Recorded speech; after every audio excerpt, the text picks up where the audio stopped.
Our scripture lesson today is taken from the Gospel according to Luke, chapter 17, verses 11 through 19. On the way to Jerusalem, Jesus was going through the region between Samaria and Galilee. As he entered a village, 10 lepers approached him. Keeping their distance, they called out, saying, "Jesus, Master, have mercy on us." When he saw them, he said to them, "Go and show yourselves to the priests." And as they went, they were made clean. Then one of them, when he saw that he was healed, turned back, praising God with a loud voice. He prostrated himself at Jesus' feet and thanked him, and he was a Samaritan. Then Jesus asked, "Were not 10 made clean? But the other 9, where are they? Was none of them found to return and give praise to God except this foreigner?" Then he said to him, "Get up and go on your way. Your faith has made you well." Friends, this is the word of the Lord. Well, I've mentioned this a few times, but I really am a fan of certain reality shows like Survivor, which has 2 seasons a year. They are presently in season 49 because they do 2 seasons a year, and I've never missed an episode. And I have no idea why I'm proud of that. But there are other reality shows that I have never watched, okay? One of them was The Biggest Loser. It was a weight loss competition, okay? So I never watched it, but Netflix recently had a documentary about the people who were on The Biggest Loser. And the person who won the first season is a man named Ryan Benson. He started at 330 pounds. He lost 122 pounds during the show to get down to 208, and he gained it all back, okay? Which is actually the fate of most of the winners, or at least a majority of the winners, actually were not able to keep the weight off. They had done a lot of really dangerous things. They really risked their health in the attempt to lose so much weight in a short time and win the prize. But at the end of the day, they weren't able to keep the weight off. Because it's something that we all know to be true. It's easier to change than to make change stick. All right? The problem is that change is often like a rubber band. All right? You change and you stretch the rubber band. You change and you stretch the rubber band. But there's this continual pull of the rubber band trying to pull you back to the way things used to be. And this is true in churches. This is true in businesses. It's true in organizations of all kinds, that when you want to have change, you're stretching the rubber band, but somehow that band keeps trying to pull everything back. And what you actually need to do is snap the band. You actually have to pull it so hard that you snap the band breaks, and then you have no pressure trying to pull you back to the way things were. And that's the only way you can end up with lasting change, is to try and just break that pull to the past, break that pull to the way things used to be. Now, our story today involves some geography that you need to learn, because unless all of you memorized your maps of ancient Israel, okay, and you know your geography, it says that on the way to Jerusalem, Jesus was going through the region between Samaria and Galilee. All right, so we have to give you some background. We've talked about this whenever we talk about Old Testament times. You have to remember that in the time of King David, King Solomon, there was a unified kingdom, all right? So it's just one kingdom. Then what happens is, after the time of King Solomon, it divides into a northern kingdom and a southern kingdom. The northern kingdom is conquered by the Assyrians in 722 BC. And then around 586, 590, it actually took several years, the Babylonians conquer the southern kingdom. They had all followed the same religion, all right? So they had all, in the unified kingdom, been given the law, the Torah that had been handed down, as far as they're concerned, the law of Moses, as it's referred to. So they were all following the same practices. They wouldn't necessarily have used a word like Judaism, but they were all this same faith following those practices. But in the division of the kingdom and in the separation of the peoples, all right, their understanding of the practices had diverged over time. All right, and this is something that happens to communities all the time. All right, so my heritage is Korean. And as you know, in the 70s, beginning in the 70s, you started having this very large influx of Korean immigration into the United States.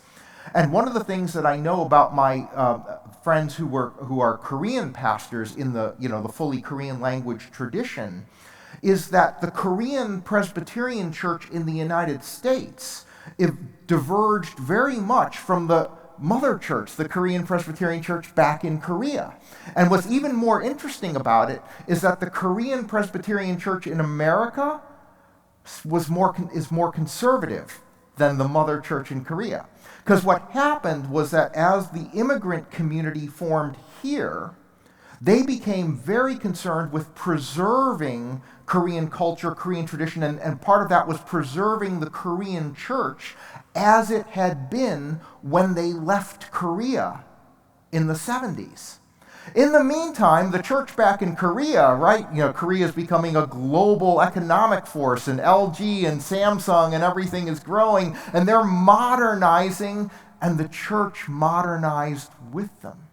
And so I remember in the 80s and 90s, I had Korean colleagues who would go back to Korea and just be amazed, sometimes in a good way, sometimes in a bad way, at how progressive the mother church had become compared to what the Korean church was doing here. The Korean church here was trying to preserve what had been. The mother church back in Korea was progressing with the times, and because of the separation of the communities physically, their understanding of their faith, which had been in common when it started, actually diverged along different paths. So the same thing happens in the northern and southern kingdoms and in the areas after those areas had been separated and then conquered separately. Their understanding of the law of Moses, their understanding of the Torah, the way they preserved the texts, the way they preserved the law and understood it, diverged to the point where the Samaritans actually had what's known as the Samaritan Torah. And so what we know as Judaism today is from the one half of the kingdom, emanating from the southern half that worshipped in Jerusalem, which was located in the southern part of the kingdom. Samaria was located to the north, and the Jewish faith evolved differently in the region of Samaria, and they hated each other because of the divergence, because there's no enmity greater than like sibling enmity, okay? So it's because of their former closeness, their former unity, and each believing that they had preserved the ancient faith more accurately than the other, and the other were heretics, the other had not done so, they hated each other. Now, Galilee is actually even further north, all right? And so Galilee is full of Jews who believe that the proper worship spot is in Jerusalem, but they're even further north. And so what would happen is that a lot of the pilgrims from Galilee trying to get to Jerusalem, I had two choices. They could either go through Samaria, in which case they might be killed.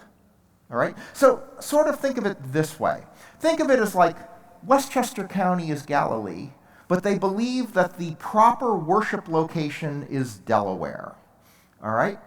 But New Jersey is enemy territory. And so if you decide to take the shortest path and just hop on the New Jersey Turnpike and cut south to Delaware, but you stop at a rest area on the Turnpike, you may be killed for being one of those Westchester County people. So if you want to avoid that, what you do is you go west to Pennsylvania and cut down, all right, and then cut back over so that you avoid the dreaded New Jersey in between, all right? So that's kind of the geography. This area between Samaria and Galilee is like a DMZ, so it's kind of like Rockland County. We're not really sure if that's New York or New Jersey. It's kind of neither here nor there. So, all right, so it's kind of this DMZ between those zones, and so that's going to be a natural location for lepers. So the lepers who can't be with either, all right, just hang out in this DMZ between those regions. And it's there that Jesus visits and they call out to him. It says keeping their distance. They are doing what is required in the Torah, and it's required in both Torahs. Whether you are following the Jerusalem Torah or the Samaritan Torah, they're similar enough that they have the same instructions. That a leper has to stay far away from anyone else, and what they would do is they would shout, "Unclean! Unclean," all right, to warn you. It's kind of like, you go to the gym, you work out, you run into somebody and they want to give you a hug and you're like, "No, don't come near me." All right, that's what they're doing. So they keep their distance, but they call out to Jesus, "Jesus, Master, have mercy on us." And at this point, the group is a they. It's the only time you actually get to refer to them as a they. They are unified because it's one thing that we know is that we have unity in shared affliction. All right? So, they say misery loves company, and identical misery really loves company. You have an affinity with people who are going through whatever struggle you have. All right? So when there is similar misery, there's a shared experience, a commonality that binds them together. But what happens when the misery ends? Jesus says to them, "Go and show yourselves to the priests." This is one of those stories where it's a delayed healing. Remember, they realize they're healed on the road. Jesus says, "Go do this. Go show yourselves to the priests." And the priest's job is to declare them clean. This is, by the way, as another digression, one of the reasons why there are various faith traditions that use the word priest. And what they have in common is the declaration of something as clean. So a Jewish priest, it's a job that isn't needed right now because there's no temple. All right, animal sacrifices in Judaism would only happen in the temple. Among Orthodox Judaism, they believe that the temple will be restored, the Messiah will come, restore the temple, and at that point, the animal sacrifices will resume. And the priest's job, one of the priest's jobs, is to declare that the animal being brought for sacrifice is clean, is unblemished, it's appropriate. So the priest pronounces that, okay? In Christian traditions, the use of the word priest or not actually has to do with the pronouncement of forgiveness. For example, in this service, you will notice, as with all Presbyterian churches, after the prayer of confession, and there you have the assurance of pardon, the people say, "In Jesus Christ we are forgiven," because we believe in a concept called the priesthood of all believers, that each believer is their own priest. All right? And so you say, "We are forgiven. In Jesus Christ we are forgiven." And when you say that in the assurance of pardon following the prayer of confession, you are acting as your own priest. You are pronouncing your own forgiveness. In Christian traditions that use the word priest, following the prayer of confession, the priest says, "In the name of Jesus, I pronounce you forgiven. In the name of Jesus, I say that you are forgiven," because they are exercising the power of the priest to pronounce cleanness, cleanness being the removal of blemish, the removal of sin, okay? So that's a distinction, and that's why in the Presbyterian Church and in other Protestant denominations, we have a title of pastor, not priest, because it's not my job to pronounce you clean or not. You do that, we all do that for ourselves. Now, the priests are following very specific instructions in the Torah. In the book of Leviticus, chapter 13, there's a very detailed description of what leprosy looks like and what it looks like when it's healing. I mean, chapter 13 of Leviticus reads more like Grey's Anatomy or something like that, okay? It's a description that's actually really accurate about how to tell whether the leprosy is healing or whether the leprosy is contagious. And it's the priest who says, "You're not contagious anymore. You are healed. You may re-enter the community. You can safely re-enter." So Jesus tells them to go show themselves to the priests so that they're cleanness can be certified, because without that, they can't resume their place in the community. But remember, they're not all the same faith, right? There's a person who's identified later as a Samaritan versus the Jews, which means they are going to different priests. Same function, different place. The Samaritans' worship spot is Mount Gerizim in the middle of Samaria. All right?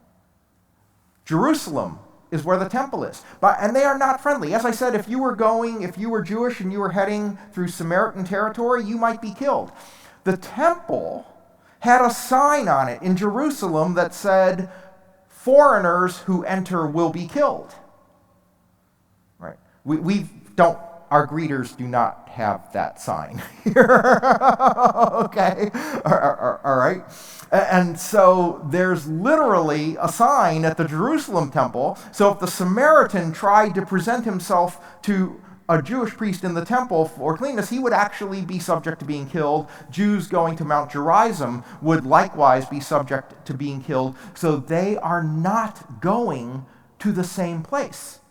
Now, given the geography, we don't actually know whether they were traveling together, because from Galilee down to Jerusalem, you would first be heading south into Samaria.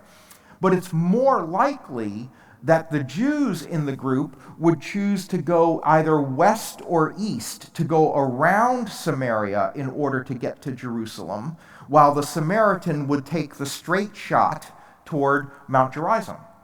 By the way, we also don't know how many Samaritans and Jews there were. It's easy to believe that there's 1 Samaritan and 9 Jews because of the way 9 don't come back and 1 does, but it doesn't actually say that.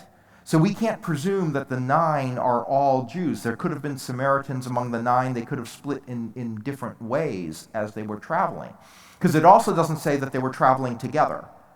All right, it just says that 1 turned back. It's kind of the same thing that happens at the visit of the wise men. We talk about this. The story of the wise men never says there are 3 wise men. It says there are 3 gifts.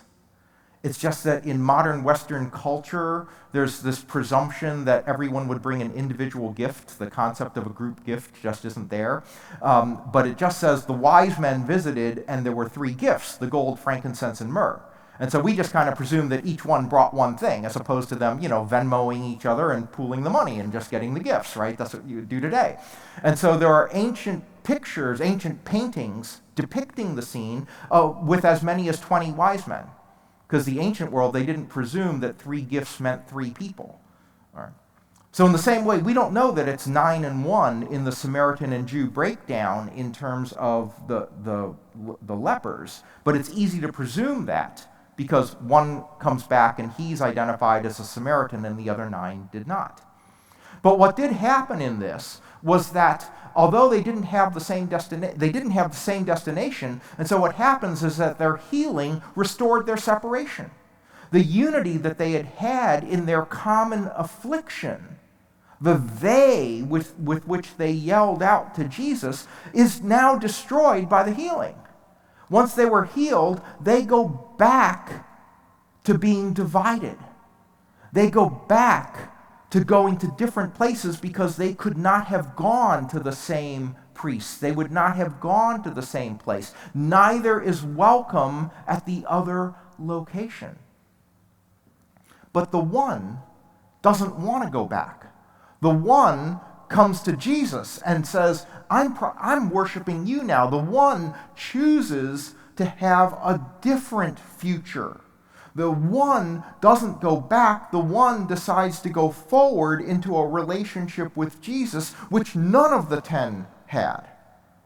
The one moves forward. For the one, the healing was a fresh start. He used his healing as an opportunity to start over. We don't know why. Maybe it was 1 in 9 and he was alone, and the other 9 were bonded. Maybe the other 9 were bonded, all going to the same place, and that's why they stuck together, but the one was alone and he decides that he wants a different future. And so when Jesus says to them, hey, look, the other 9, where are they? It's not really just, hey, why aren't they here? Which is one way to hear that question. The other 9, why aren't they here? But the where may actually be more literal. Where are they? And the answer is that the other 9 had gone back. Instead of going forward, they went backward. Instead of going forward to what was new and what was possible, they decided that what they wanted is what was. And the lure of what was is one of the greater enemies that we face in life. It's the enemy of businesses. It's the enemy of churches. All right? The enemy of church is wanting what was. The enemy of business is often wanting what was, as opposed to understanding what lies ahead. What's the future? What are we moving toward? Not what it used to be. All these businesses, so many businesses, and now everybody's talking about AI and how AI is going to revolutionize the world, and we don't know exactly what that's going to look like, but whatever it is the future, and we need to try and figure it out because we're not going back. But the lure of going back, it's really strong. How many of you have owned like a dog or a pet? A dog or a cat? How many of you owned a dog or a cat? Former, present? Not as many, huh? Okay. Your pet, did they ever like box themselves in trouble, like get themselves like stuck behind a bookcase, or a cat, the classic cat stuck in a tree or something like that? All right, Well, here's a picture I saw online that I really loved. I thought it really kind of expressed it pretty well. The dog's not in any danger. He's not going to die. He's not in pain. But he probably thought it looked like fun. He probably saw the owner lying in the hammock and said, that looks like fun. I think I'll jump on that. And he ends up there. Okay? Now, here's the thing. If you've ever owned a dog or a cat or whatever, I'm willing to bet that there's at least a 50-50 shot that when they lifted the dog out of the net, he went back. Okay, I think there's at least a 50% shot that the dog gets lifted out and says, let me try this again. And he ends up right back where he was. Now, pets don't have an excuse. We do. But we will do the same thing. All right? We have to remember what we were rescued from. This is why it's so important, like in 12-step groups, for instance, a person, no matter how long they've been clean, no matter how long they've been sober, they will continue to say, hi, my name is so-and-so, I'm an alcoholic, or my name is so-and-so, I'm an addict. It's not to be self-deprecating. The point of that is to remind themselves of what they had escaped from as an incentive to not go back, okay? They have to remember that. If they forget what they had escaped, it's easy to go back there, all right? You need to remember whatever it is in life that you have been rescued from. You need to remember that that's not a place where you want to be, and you don't want to go back to it. And that's why this passage, which is usually preached as simply a passage about gratitude, it's not enough to think of it in terms of gratitude, because what's more important is to remember the why behind your gratitude. Right? Because this is actually a story of embracing change. It's the one who embraces the change of deciding to follow Jesus from that point forward in his life, as opposed to the others who used their rescue as an opportunity to go back to the life that they knew before. What's the why behind your gratitude? Because gratitude isn't sufficient. I mean, if you've ever known somebody, or maybe this has been you, who lived beyond their means and found themselves under a mountain of debt, okay? if that has ever happened to you, or if that's happened to someone you know, and then suddenly something happens where they get this infusion of cash, maybe a relative passes away and, and they have money in the will or whatever, and suddenly they get the cash that relieves them of their debt, they're able to pay off their debts. Are they grateful? Absolutely. They absolutely have gratitude for that which rescued them from their predicament. But the why is the issue. They were rescued and they're grateful, but they're grateful that they were rescued from the hole that they had dug for themselves. The problem is that they didn't stop digging. And if they don't make fundamental changes, if they don't remember what it is they were rescued from, what's going to happen? In 6 months or a year or 2 years or 3 years, they're right back in the hole they were in before. So the gratitude isn't enough. The why behind the gratitude matters.